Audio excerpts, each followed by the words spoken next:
He can help you. वो दृष्टि के दादाजी के बहुत करीबी थे, लेकिन जब से ऋषभ आया ना ऑफिस में, उसने उनको साइडलाइन कर दिया। वो ना चेन स्मोकर है, तो वो हर एक घंटे आते हैं यहाँ पे सिगरेट पीने।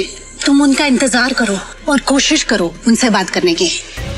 हाँ, मैं वापस जाती हूँ। हाँ। शिवम वहां खड़ा होकर राजा मौली का इंतजार करने लगता है। इसी बीच उसने अपनी जेब से फोन निकाला और किसी को कॉल किया।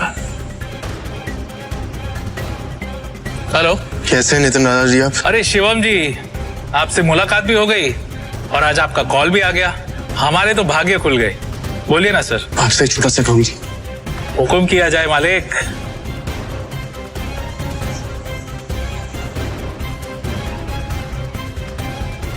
आप जल्दी से डिटेल्स बता कर मुझे कॉल कीजिए। जी रखता हूँ, बाय।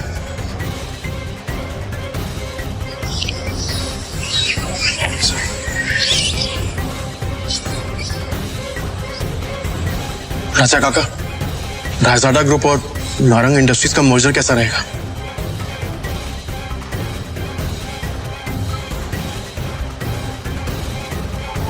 रायजादा, तुम इनके बारे में कैसे जानते हो? ये तो हमारे पुराने बिजनेस एसोसिएट्स थे। तुम्हें क्या पता इनके बारे में? इसके बाद शिवम ने राजा काका को कुछ ऐसा बताया कि उसे सुनने के बाद उनके होश उड़ गए। उन्होंने अपनी सिगरेट वापस रखी और शिवम को अपने साथ कॉन्फ्रेंस रूम ले गए।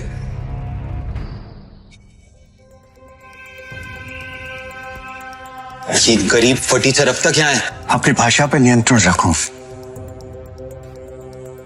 दृष्टि बेटी, हमें शिवम की बात को सुनना चाहिए कि वो कहना क्या चाहता है। इसके पास एक योजना है। योजना?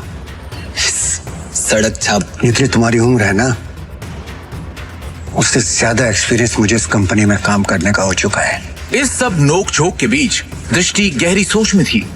उसे अपने दादाजी की एक बात याद आ रही थी। दृष्टि बेटी, शिवम तुम्हारे लिए एक अच्छा जीवन साथी है और एक बात हमेशा याद रखना, जब भी तुम्हें या नारंग इंडस्ट्री पे कोई भी परेशानी आई तो शिवम ही तुम्हें उससे बाहर निकालेगा।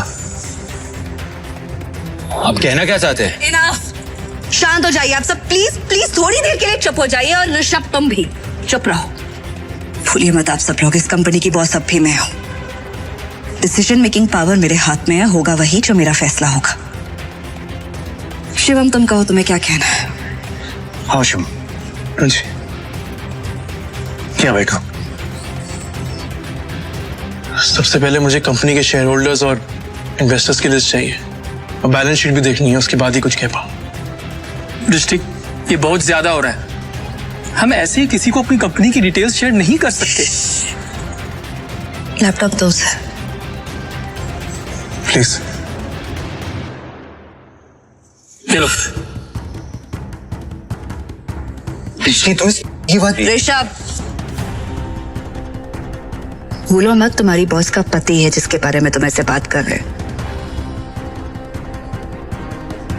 अगली बार तमीज का इस्तेमाल जरूर करना। 2 साल में पहली बार शिवम ने दृष्टि को उसके लिए लड़ते हुए देखा।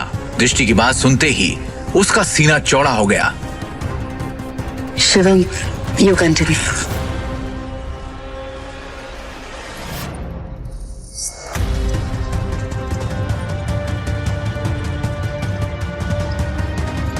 बैलेंस शीट की कुछ ट्रांजैक्शन पे मुझे शक है।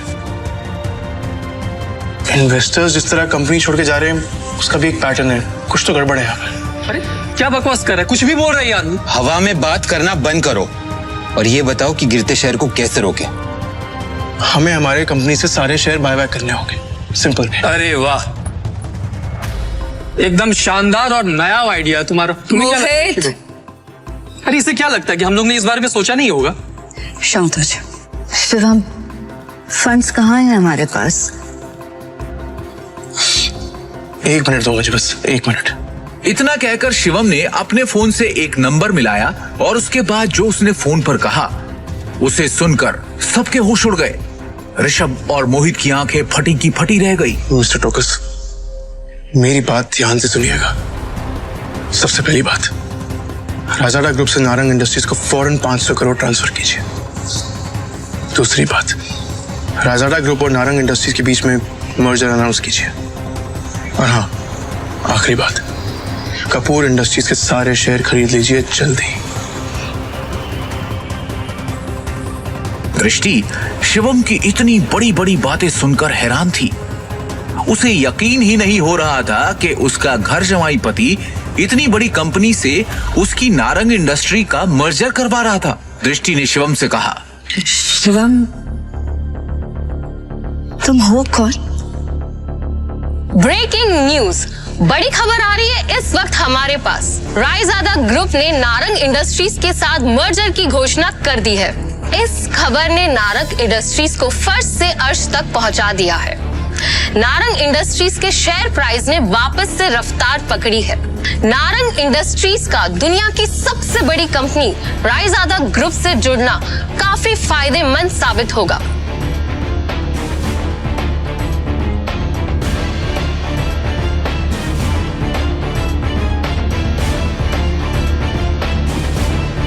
क्या दृष्टि को मिलेगा शिवम से अपने सवाल का जवाब?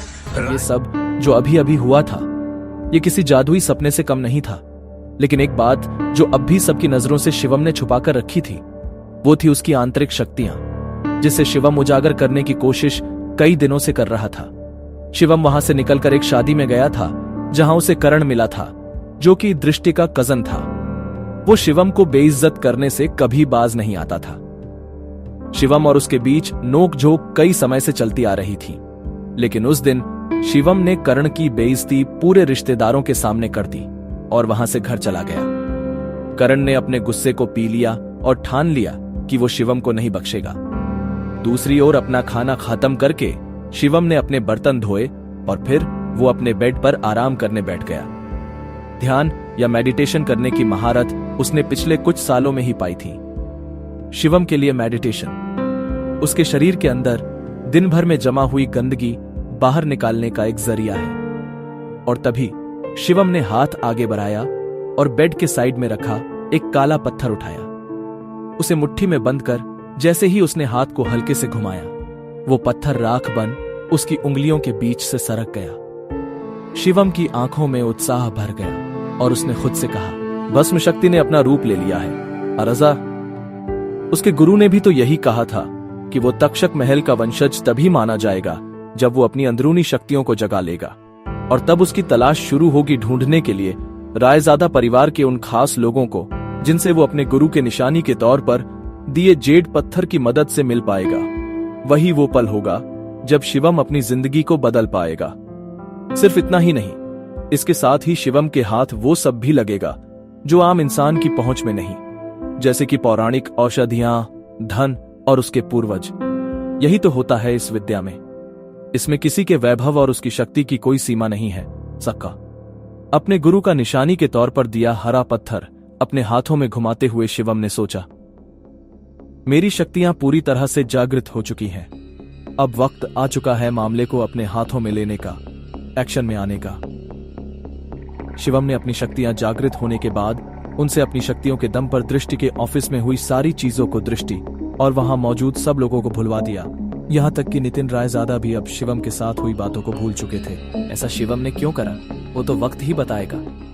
अगले दिन शिवम की मुलाकात उसके पिता से हो गई, जो कि इतने दिनों से उसे मिलने के लिए मजबूर कर रहे थे। तुम्हारे दादाजी पिछले 2 सालों से बिस्तर पर हैं, बहुत बीमार हैं। अपने बिगड़ते स्वास्थ्य के बावजूद वो बस एक ही जिद लेकर बैठे हैं कि केवल एक बार फिर तुमसे मिलना चाहते हैं। वो बस चाहते हैं कि तुम वापस आ जाओ। भावेश, जो कि शिवम के पिता हैं, उन्होंने कहा, तुम्हारे चाचा की भी शादी हो चुकी है, लेकिन तुम्हारे ताऊजी और चाचा जी के यहाँ केवल 2 बेटियां हैं। शाह खानदान का इकलौता दावेदार। शिवम ने खुद को नीचा दिखाने के लिए बुदबुदाया, तो आप चाहते हैं कि मैं परिवार की विरासत के लिए आपकी सौदेबाजी का हथियार बन जाऊं? तुम सच में बहुत भोले हो, भावेश ने ठंडे स्वर में कहा। हमारे परिवार का जो व्यापार है, उसकी अनगिनत शाखाओं के अलावा हमारे शाह परिवार का दिल्ली और उसके आसपास के इलाकों में एक बड़ा पारिवारिक व्यवसाय है। परिवार के नियमों के अनुसार अगर परिवार के मुखिया की मृत्यु हो जाती है और तीसरी पीढ़ी को संभालने वाला कोई नहीं है, तो परिवार के मुखिया को दूसरे परिवार से बदल दिया जाएगा और उस समय से शाह परिवार पर हमारी शाखा का शासन नहीं होगा। और इसका मुझसे क्या लेना देना है? शिवम ने शांति से पूछा। तुम्हारे दादाजी के बीमार पड़ने के बाद से ही पिछले कुछ वर्षों